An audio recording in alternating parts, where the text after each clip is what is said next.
આપણા સાથે છે નેતા બિમલ શાહ. બિમલ શાહ છે તે કેશુભાઈ પટેલની સરકાર વખતે ટ્રાન્સપોર્ટ મિનિસ્ટર હતા અને હવે તેઓ ભાજપ મૂકીને કોંગ્રેસમાં જોડાવા જઈ રહ્યા છે. આપણે તેમના સાથે વાત કરીએ. બિમલભાઈ, સૌપ્રથમ એ જણાવો કે શા માટે આ નિર્ણય તમે લીધો?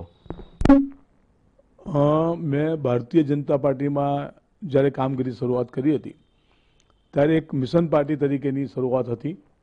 આજે એ પાર્ટી પાવર પાર્ટી થઈ ગઈ છે અને પાવર પાર્ટીની મર્યાદાઓ આપ સમજી શકો છો અને એ સંદર્ભમાં જ મેં નિર્ણય કર્યો છે. છેલ્લા ઘણા સમયથી નારાજગી તમારી દેખાતી હતી, મીડિયામાં પણ એની ચર્ચાઓ હતી, કાર્યકર્તાઓમાં પણ એની ચર્ચા હતી. વિધાનસભા ઇલેક્શન હોય, લોકસભા ઇલેક્શન હોય, તો આ વખતે અત્યારે જ આ ડિસિઝન લેવાનું કારણ શું? મારી નારાજગી હતી કે આપ કહો છો એ પ્રમાણે કાર્યકર્તાઓને ખબર હતી, નેતાઓને ખબર હતી. મારી એકલાની નારાજગી નહીં, મારા જેવા અનેક સિનિયર કાર્યકર્તાઓ કે જે લોકોએ વર્ષોથી પાર્ટીમાં કામ કર્યું છે, પાર્ટી કદાચ ઊભી કરવામાં ઘણા બધા મિત્રોએ, હું એમ કહી શકાય કે બધા આજે જસ લઈ શકે કે ભાઈ આ પાર્ટી કશું જ નથી ને અમે બધાએ ભેગા થઈને મોટી કરી છે. અને એવા સંદર્ભને એવા અનેક કાર્યકર્તાઓ હાંસિયામાં મુકાયા છે. હું માનું છું કે એ કાર્યકર્તાઓ આજે કેટલાક બહાર આવી શકતા નથી. મેં હિંમત કરી છે. તમે હિંમત કરી છે તો તમે ભાજપમાં પણ ચર્ચાઓ થઈ હશે, મિત્રો સાથે વાતચીત થઈ હશે, ઉપરની જે હાઈકમાન્ડ છે તેમના સાથે વાત થઈ હશે, તેમના તરફથી તમને કોઈ ચર્ચામાં કોઈ નિર્ણય લેવા અંગે એ લોકોએ કંઈ કહ્યું? ના, એટલે ખાલી ફોર્માલિટી. એ તો જીતુભાઈ અત્યારે અધ્યક્ષ છે અને જીતુભાઈ જ્યારે હું યુવા મોરચામાં પ્રદેશનો અધ્યક્ષ હતો ત્યારે એ ભાવનગર શહેરના અધ્યક્ષ હતા. એટલે સ્વાભાવિક એમની લાગણી હોય અને એમણે લાગણીસભર રીતે મને કીધું કે બિમલભાઈ તમે નિર્ણય આ કરો છો. પરંતુ જીતુભાઈને પણ પોતાને ખબર છે કે પોતાની મર્યાદા કેટલી છે, કારણ કે અલ્ટિમેટલી નિર્ણય તો બધો કેન્દ્રમાંથી જ લેવાતો હોય છે. પણ છતાં એક વિધિ એમણે કરી હતી.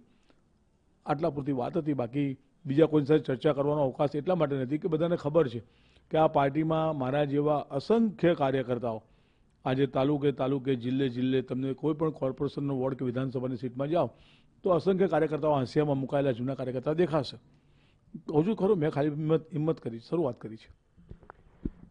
તમારે બીજા કોઈ, તમે જે રીતના કીધું કે જિલ્લે કે તાલુકે નાના કાર્યકર્તાઓ, અસંખ્ય કાર્યકર્તાઓ છે જે હાંસિયામાં ધકેલા પડ્યા હશે, તો એમના લોકો સાથે તમારું કોઈ વાતચીત થઈ આટલા સમય દરમિયાન તમે ડિસિઝન લીધું એ પહેલા?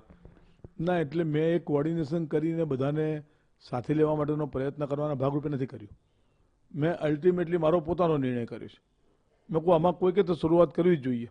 બધાના મનમાં વિષય પડ્યો છે, વાત સાચી છે, પરંતુ મારે તો શરૂઆત કરવી જ જોઈએ અને એટલા માટે મેં શરૂઆત કરી છે.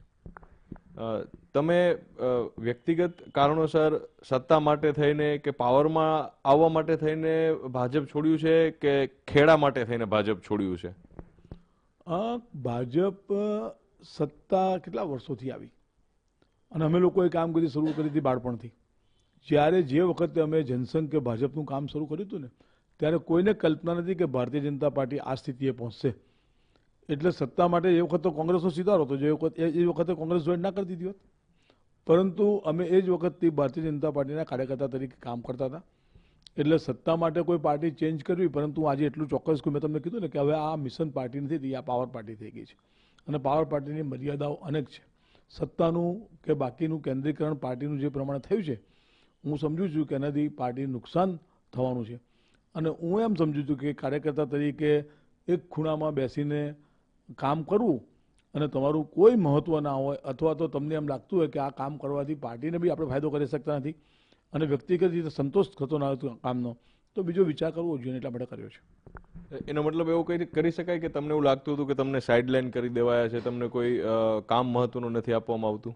ના, મને એકલા જ નહીં, મને એકલાની વાત છે નહીં. મેં તમને કહું પાવર પાર્ટીની મર્યાદાઓ છે.